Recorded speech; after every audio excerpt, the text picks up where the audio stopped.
right, let's see, let's go turn a little volume action here.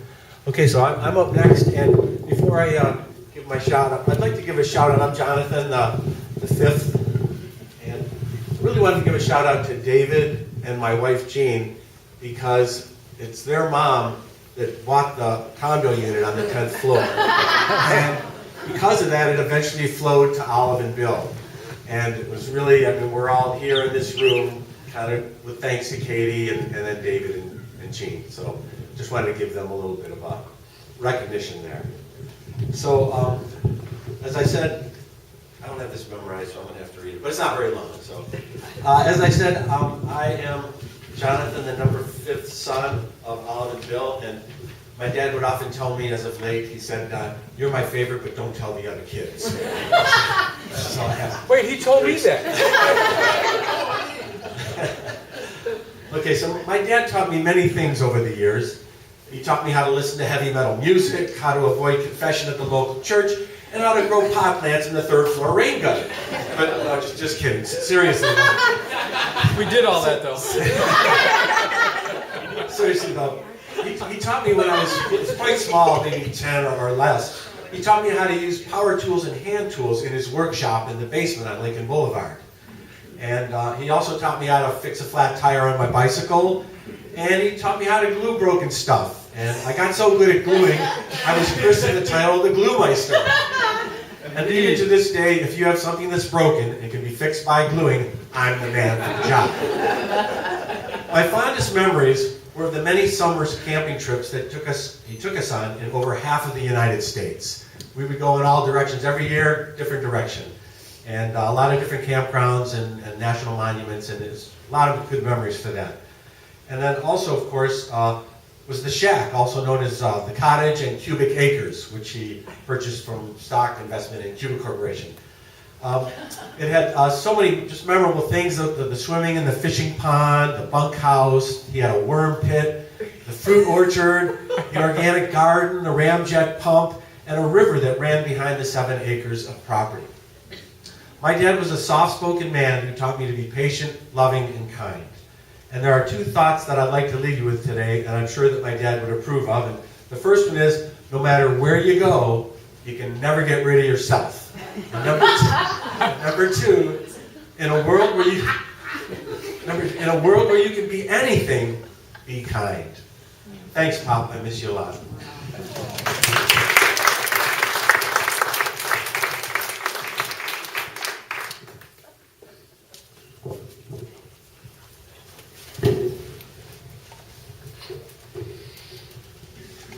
Hello, I'm Marty Pinekoffer, husband of Lisa Hebert and Kate and Max's dad.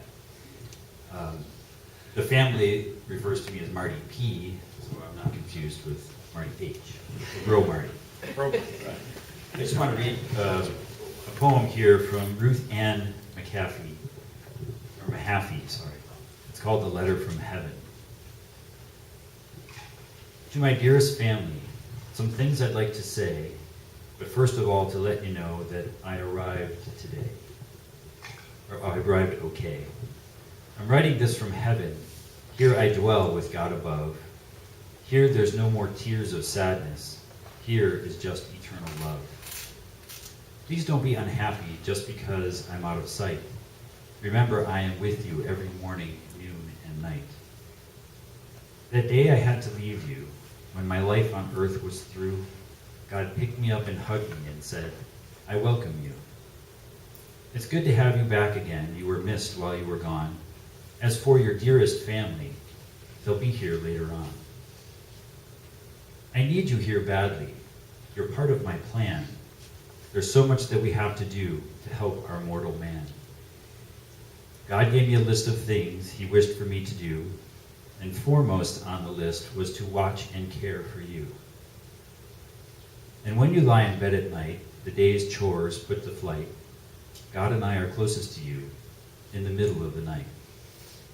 When you think of my life on earth and all those loving years, because you're only human, they're bound to bring you tears. But do not be afraid to cry. It does relieve the pain. Remember, there would be no flowers unless there was some rain. I wish that I could tell you all that God has planned. If I were to tell you, you wouldn't understand. But one thing is for certain. Though my life on earth is o'er, I'm closer to you now than I ever was before. There are many rocky roads ahead of you, and many hills to climb, but together we can do it by taking one day at a time. It was always my philosophy, and I'd like it for you too, that as you give unto the world will give to you.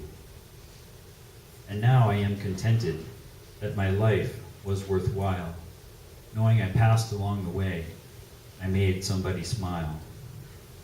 And when it's time for you to go from that body to be free, remember you're not going. You're coming home to me. We'll be there for you.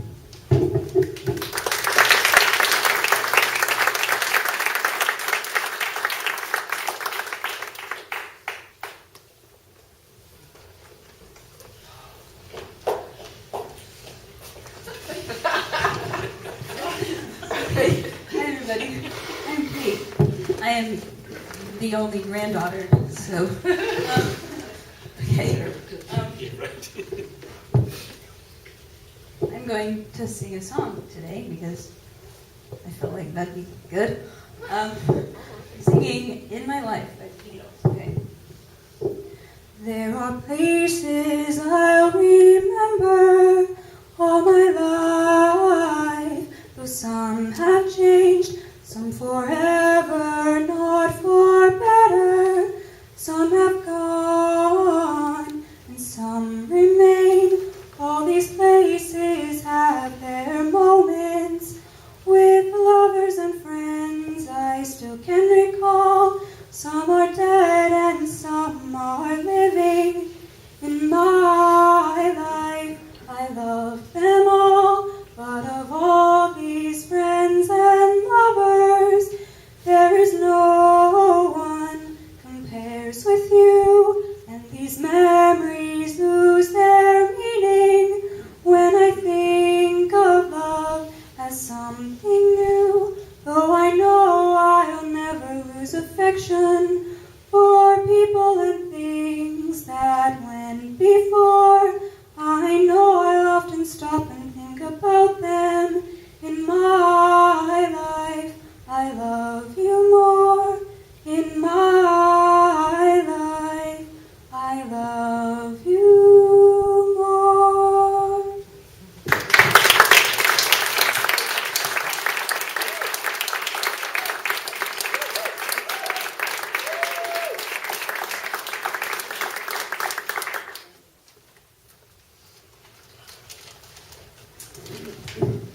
Hi everyone, I'm Alex. You all originally know me as the favorite grandchild. Had a good 16-year run or so.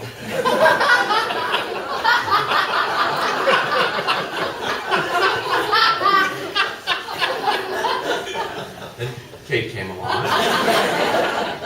But you made a good point, I was still the favorite grandson. Had another good little run. Hey, Max. I have a son of my own now, and Grandpa Bill got to meet him back in February. And Max, I hate to tell you this, but Grandma says he is the most amazing boy she has ever seen. But I didn't come here to tell you that. I'm actually here to read some words from a friend of the family, Roberto Mas. Bill became an important person in my life in 1980. He and Olive became my surrogate family for what was initially going to be a 2-year stay, but then extended for 7, and then forever, because once Bill and Olive become part of your life, you keep them forever. During my years as a graduate student at Case Western Reserve, I knew that in my most desperate moments, I could stop by Lincoln Boulevard just to experience the unconditional welcome and sympathy of Bill and Olive. His reassurances were not empty or polite. They came from his experience as a father, a first-rate educator, and from his perspective on life. Noticing how respectful and extraordinary a father he was to his children, he became a great role model for me. He had this quiet and relentless devotion to them and to Olive. If I were to use one word to describe Bill, I would choose unselfish. But I'd also add practical, principled, perfectionist, focused, and very alert to the world around him. Bill, a champion of environmental and social causes, inspired me to embrace Mother Earth with similar zeal. Bill was one of the most extraordinary human beings I've ever met. I will always cherish his memory, and I will always love him.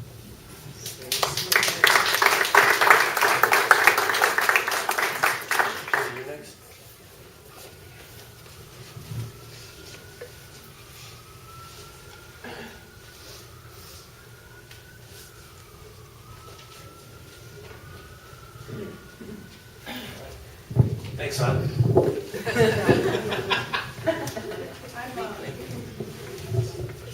I'm Jeannie Hebert Brown. I'm the wife of number 5 son.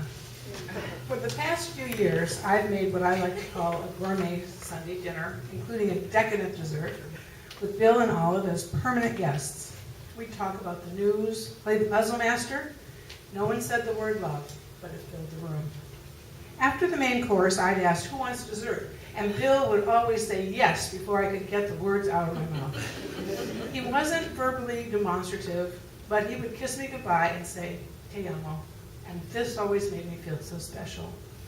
It was because of Bill that I became a Hebert.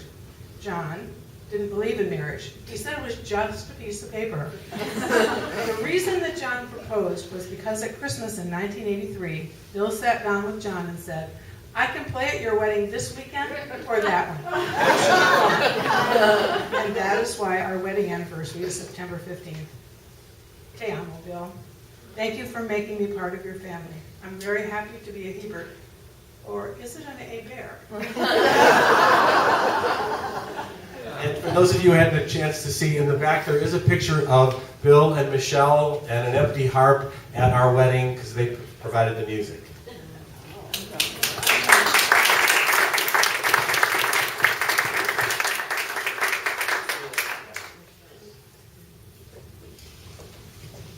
Another beautiful tradition that Bill and Olive had created was that when they had a newborn, was coming from hospital home, he would serenade the arrival of the newborn with his magical flute. So that from the very moment the new baby came home, he would listen to his magical flute. And now you'll be witnessing the result of this tradition from his children and also the extended family, the musical family. All right, you're on. Cue the band.